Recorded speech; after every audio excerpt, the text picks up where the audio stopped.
Your path won't look like everyone else's path. That's okay, it's your path. I am so thankful for the path that I took because it literally led me to who I am today.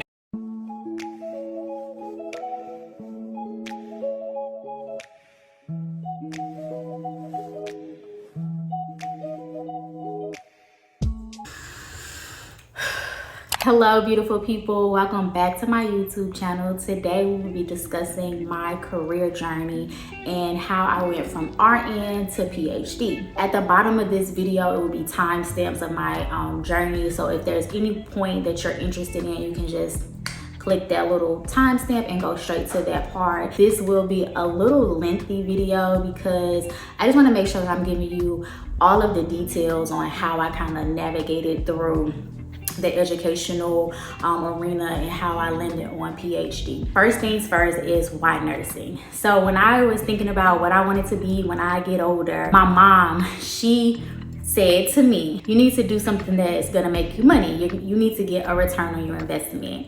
And initially I wanted to be a physician, a medical director, a medical doctor. And I just didn't think I was smart enough to be a medical doctor, to be very honest. I don't know. In high school, I was like a C average student. I graduated high school with a 2.75. I applied to 3 schools. I only was accepted into Winston-Salem State, which is the school I ended up going to for undergrad. And so while I was thinking about like what I wanted to do, my mom was like, make sure that you pick a job that you're gonna get a return on your investment. And at the time it didn't make any sense to me, and I was just like, okay. So Winston-Salem State was known for its nursing program, so I was like, okay, I'm gonna go be a nurse. So I entered Winston-Salem State in 2007 with the goal to be a nurse. And you all know nursing school at a 4-year institution, typically your first 2 years are like pre-work work, and then the second 2 years is like nursing work. So I went in with all the intentions of doing that. I actually graduated from undergrad in 5 years. It took me 5 years to graduate because I actually took a year off because I decided like, oh, I want to go into the military. I'm a military brat. Both my parents were retired military. So I kind of wanted to experience that military life. So I took a year off and I did JROTC. And at the time, the war was going on and it was just a lot. I was like, you know what? On second thought, scratch that, I don't want to do it. And so the following year I applied for the nursing program. I was accepted the first time I applied. I didn't think I was going to get accepted, but I was accepted the first time I applied, and I entered into the nursing program. Fun fact, when I first applied to the nursing program, I did not get accepted. And I was over it. This was my 4th year. I was going into my 4th year in school, and I was like, at this point, like, I just want to graduate. I went to the administrative assistant at the School of Nursing. I was distraught. I was like, I don't care. Just tell me what I need to do to graduate. I want to graduate this year. And she was like, well, why didn't you get into the nursing program? And I was like, I don't know. I don't care. Like, I just tell me what I need to do to graduate. And she was like, well, let me look into it and I'm going to email you what I find. And I was like, okay, whatever. Again, I'm just like over it. I've been in school for 4 years and I'm like, it's time for me to go. So she emails me back and she's like, oh, your application was incomplete, and so that's why you didn't get into the nursing program. And I was like, oh, okay, so what do I need to do to complete my application? She was like, oh, you just left off a score. So I ended up going to get the score, resubmitting my application, and she called me back maybe like a week or so later, and she was like, hey, I got a letter for you. And I was like, is it a good letter or a bad letter? And she was like, I think you'll be pleased with it. So I went and picked up the letter, and it was my acceptance letter. So technically I was accepted on my first round, but if I had not been persistent, or if I had just been like, ugh, whatever, like I wanted to be, I probably wouldn't have gotten accepted the first round, and like my first time through the application process, because I was over it. So I got accepted into the nursing program. Nursing school was nursing school. If you want to hear about that experience, that's a whole nother video, but leave me a comment below and I'll tell you about nursing school, okay? I entered nursing school and I finished nursing school, and very quickly in the nursing program, I realized that I did not want to be a floor nurse. Like, floor nursing was just not for me. It was just a lot. I didn't like how like the older nurses like treated us, like nursing students, and that's not always the culture when you go into nursing, but a lot of times that is the culture, and I just didn't like that culture. I didn't like seeing like the older nurses like pushing the car, and like they just looked like they just did not want to be there. And I'll never forget, me and my really good friend, we're still really good friends to this day, we were like, this ain't it. So we was plotting from nursing school like what the next move was going to be, because we knew we were not floor nurses, and that's okay. That's one of the good things about the nursing career or nursing field is wide open, and you can kind of pick your lane. So I really like nursing for that. I graduated nursing school in 2012. When I graduated nursing school, y'all, I was on that kick like, oh, I need to go do med surg. I have to get my med surg experience, and I have to do this, and I gotta do this. And I just wanted to be like everyone else. And this just is the message to say, you don't have your path. It won't look like everyone else's path, and that's okay. It's your path. And I am so thankful for the path that I took when I first got out of nursing school, because it literally led me to who I am today. And you will understand by the end of this video. When I first graduated, I wanted to do med surg. I did not get hired from med surg. I interviewed. So back up. So when I first graduated, I passed my board on the first time, and I took all the questions. Like, you know how the computer is like, oh, it cuts off at 75? No, I had all 240 questions, all of them. I was going up and down. I was getting the multiples, and I was getting the math questions. And if you know, you know, okay? I was just like, oh my goodness, like, I did not pass this. I didn't pass. I'm just gonna have to take it again. I just didn't pass. And me and my best friend, she picked me up from, after I took the NCLEX, she picked me up, and we did like the little trick where you try to go back in and register. And you know, they say if you can register again, then that means you fail. But if you can't register, that means you pass. So we went back in. I tried to like register to like take the test again, and it would not allow me to do so. So I was like, okay, I passed. And you know, I'm not sure how it is now, but back when I took the test, like you had to wait to get the results in the mail. It was like the worst process ever. I was like, this has to be better. So I ended up passing on my first time. I could not get a job. I interviewed. I was even like willing to like travel to different cities to like get to work, but I just couldn't get a job. So I was like, okay, but I'm gonna apply for a long-term care position. It wasn't ideal, but I was like, at this point, I just need experience. Like, I just need to get my foot in the door and get some work experience under my belt, and then I can kind of transfer into different lanes as I see fit. So I interviewed, and I got a position as a charge nurse in long-term care. Now, mind you, sis, I just graduated. I don't know now one single thing about nursing. I don't know how to be a charge nurse. And when I say charge nurse, like that's what you are. Like you are responsible for about 65 residents. You have usually like a med aide or LPN, and you have CNAs that kind of like work under you, and you have to like delegate and pass meds and do all of these other things or whatever. So that was truly an experience. Like I learned very quickly about nursing. I enjoyed the job. And while I was at this facility, about 6 months in, I was promoted to the MDS coordinator, which is like an administrative position, in the ADON. So again, 6 months out the gate, I was like doing work. Okay, so it's like working. And I started out, because people will ask like, well, how much did you make? When I first started my nursing career, I made $25 an hour. And when I tell you, I thought I was balling, and I wasn't. But to me, I was. At the time, I was living with my mom. So I was good. And it was like, it was pretty standard pay for like a new grad coming out of nursing school. So that was okay. And so then I got a promotion and I got a pay raise, and I'm not even sure what my pay raise was at that time, but I got a pay raise. And so I worked at this facility for about a year and a half. And again, my mom, she's ex-military, so she was like, you need to get in the federal government. Like, the federal government has phenomenal benefits. You need to get in the federal government. So I started applying to the VA hospital, and it took me about 6 months to start work at the VA, from the time I was interviewed to the time I started. Like, that's how long the process of the VA takes. So if you're trying to apply for the VA, just be patient. Be patient. Like, it'll happen, you just have to be patient. So I'm working. While I was at the long-term care place, a research team came through from Duke University, and we did a research project. I was on a research project that looked at falls in communication from an interdisciplinary approach, and the outcomes of those things.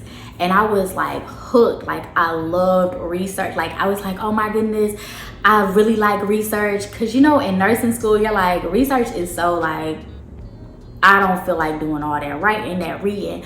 But when I was able to do the hands-on research, I really enjoyed it. I really enjoyed understanding why one thing caused another thing, and then what we could do to kind of interfere from that thing happening, from those adverse effects. I was talking to one of the researchers, and she was like, yeah, you know, we're at Duke. And I was like, okay, like, I want to do something more, because I know I didn't want to be a floor nurse. I was like, let me think about applying for a PhD program.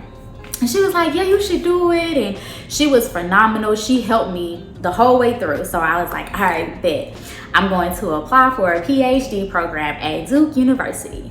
Who did I think I was? So I applied for this program at Duke University. She helped me with my application. She was phenomenal. I was interviewed, and I did not get accepted my first time around. So I was devastated, and I was like, all right, well, that's fine. I kind of just did it on a whim. Like, I really like research, but don't necessarily know like if this is where I want to be. So I ended up leaving the job at the long-term care, going to the VA.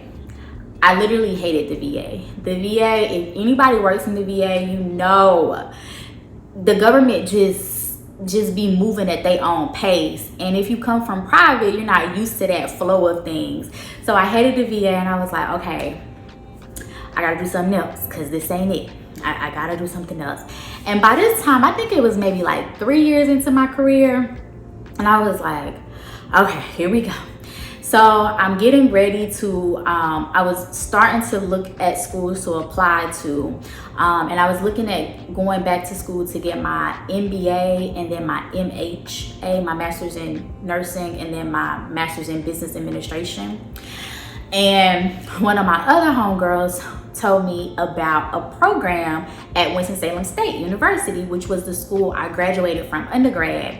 And they had a partnership with Duke University to have a bridge program.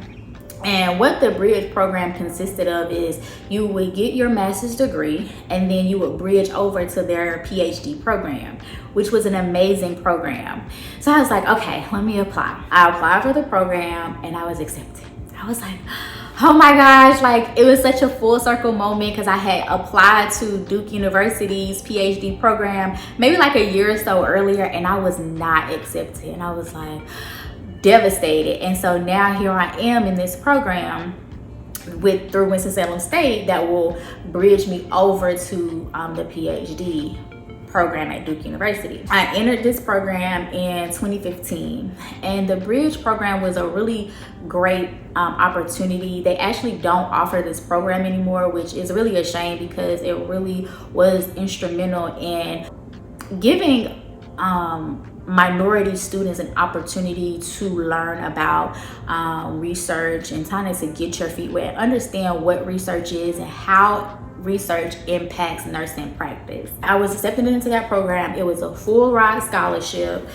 We had a monthly stipend that took care of my like day-to-day expenses. I had just purchased a house, so like everything was paid for. So it was just like all of our books, our health insurance, everything was covered under this program, which was amazing. The only thing is that the program was hard as crap, okay?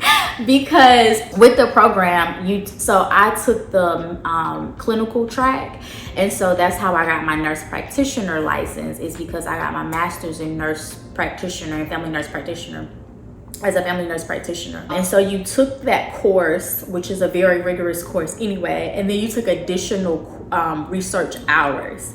And a part of that, those hours, is that you went to Duke and you took their research courses. You took statistics, you took like introduction to research. I was paired with a mentor at Duke, and I was able to work on her research studies. It was a really good opportunity, but it was hard. And so this was like 2015.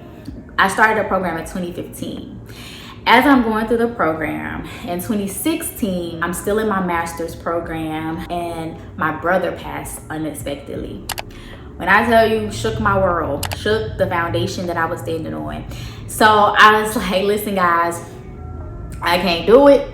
I'm tapping out. Come get me, coach. Put me on the bench, because it was a lot. And I just am thankful that my chair at the time, my mentor at Duke University, she was very supportive, and she was like, hey, like I understand this is a lot, but you know, take some time, let me know when you're ready. They were very, very, very supportive, and I'm thankful for that. So I ended up graduating from Winston-Salem State in 2017, and I will insert some pictures right here. But I graduated Winston-Salem State with my master's in 2017, and like literally transitioned right into Duke's PhD program. So I stopped one program and started another program. Sis, I was tired. I was done. So I entered Duke for my PhD in 2017. And the reason why I wanted my PhD, everybody's like, why your PhD? Why not DNP? Why? So the reason why I wanted my PhD is because through the experience, through that bridge program, I was really able to see how nursing research affected nursing practice. And to be very honest with you, we went to a conference, and this was when we were at Duke for at Winston-Salem State for our master's. And people was making research about my community, about people that looked like me, that were not from my community, and that did not look like me. And sometimes that doesn't matter, but that fueled me. I was like, well, you know, I want to be at the table making these decisions. Like, how do I get a seat at the table? And to me, the answer was to get my PhD. Like, okay, you want to sit at the table, you want to be a part of the change, you want your voice to be heard, go ahead and get this PhD so you can make research that impacts the community and individuals that look like you. And so that really kind of fueled my fire. So when I entered Duke University for my PhD in August of 2017, my research looked at chronic disease management in the incarcerated population. And more specifically, I wanted to look at how health utilizations, like how individuals were using the healthcare systems to manage their chronic conditions while they were incarcerated, and then as they transitioned out, like what resources were available for them. My research was very fulfilling for me. I really enjoyed research. I really enjoyed my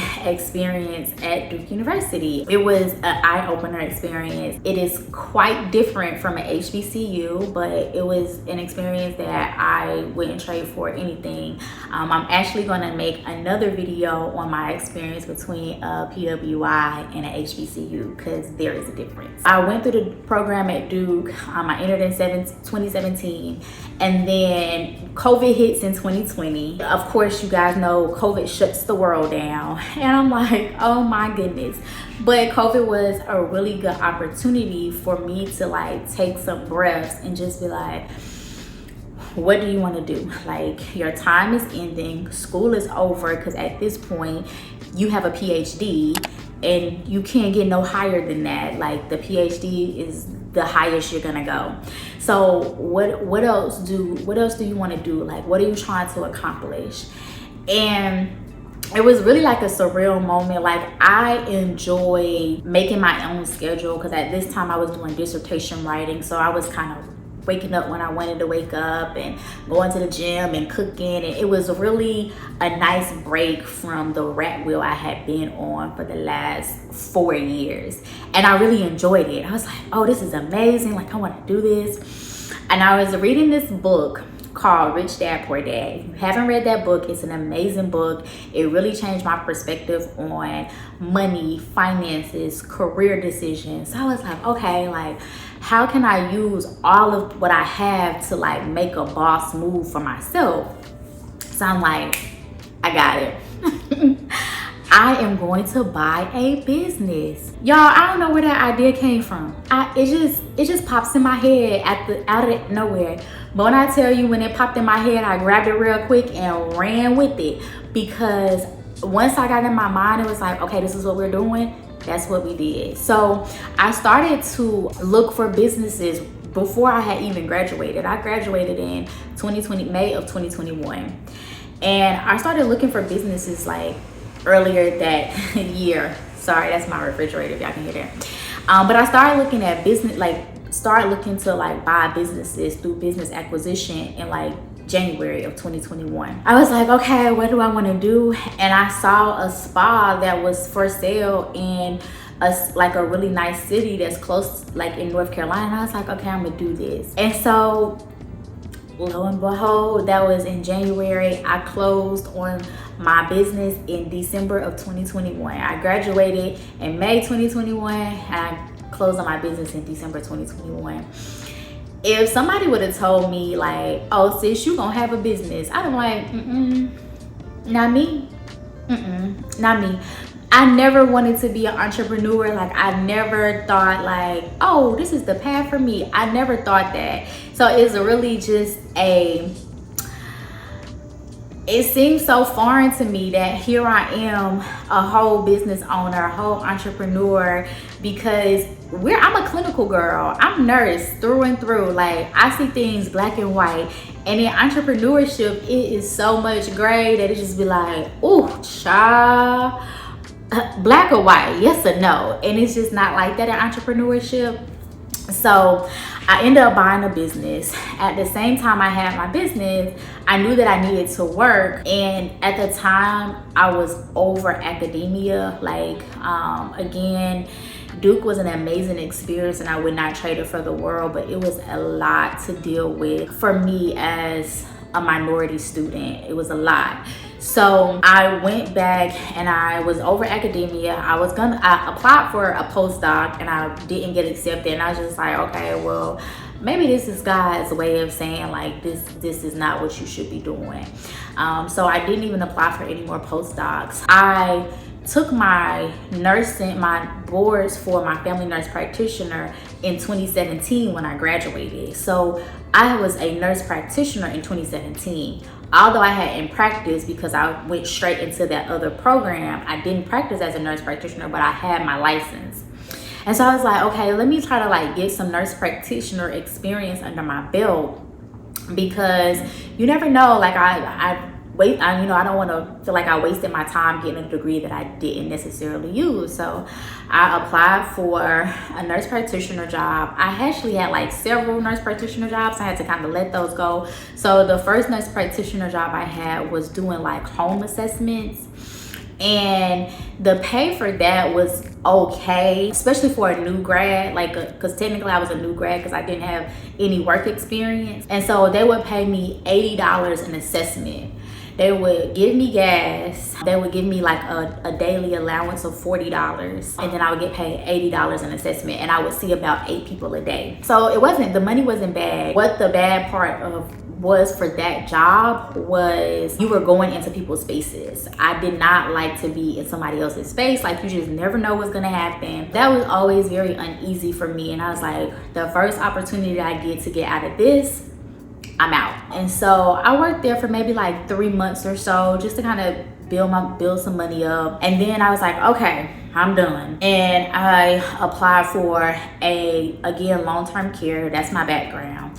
Long-term care position, nurse practitioner position. And I interviewed and got the job. They started me out with a nice salary. I actually started out making $125, which was really good because technically I was still, I thought it was really good. Maybe it's not, I don't know.